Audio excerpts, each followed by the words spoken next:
ए division और B division थाने में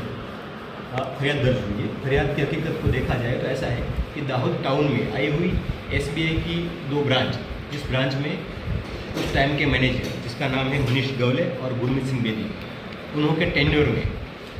जो व्यक्ति लोन के लिए अप्लाई करता है उसकी सैलरी स्लिप या फिर इनकम के सोर्स से जो सर्टिफिकेट दिखाता है,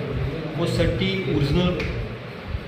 के लिए जितनी लोन उसको मिलने पात्र है उससे ज़्यादा लोन लेने के लिए वो सर्टी में छेड़छाड़ करके या फिर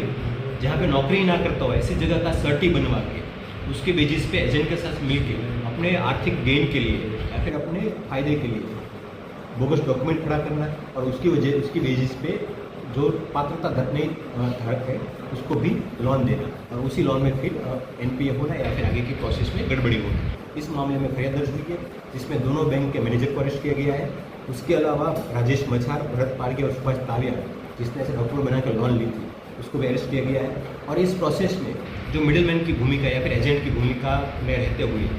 ये डॉक्यूमेंट बनाने में या फिर एक लाइसेंस करने में जो कामगिरी की थी वैसे संजीव डाम और फेम शेख को भी राउंड अप कर लिया गया है और उसकी भी आगे की कार्रवाई चालू है। सभी का नौकरी पर नहीं, दोनों मैनेजर हैं अभी नौकरी पर थे लेकिन उसको अपने डिपार्टमेंट में सस्पेंड कर दिया था और उसकी भी डिपार्टमेंट प्रोफाइलिंग भी चालू है। सर, इन दोनों FIR के अंदर कितनी रकम का घोटाला हुआ है और कितने लोगों का सामने भी आया है? हाँ, अभी तक 30 लोगों का नाम सामने आया है और दोनों रकम को मिला जाए तो A डिवीज़न में जो फरियाद दाखिल हुई है इसमें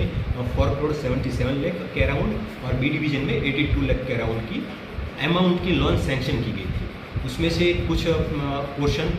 रिपेमेंट भी हो गया है और बाकी का भी जारी है। तो कितना परफेक्ट आंकड़ा उसमें से रिपेमेंट हुआ है उसके बारे में पुलिस जांच कर रही है। सर, पुलिस ने कितने जनों का भी अभी तक 5 अरेस्ट हुआ है और 2 राउंड हुए। टोटल 7 लोग पुलिस की हिरासत में आ गए हैं और बाकी के लिए तपास जारी है।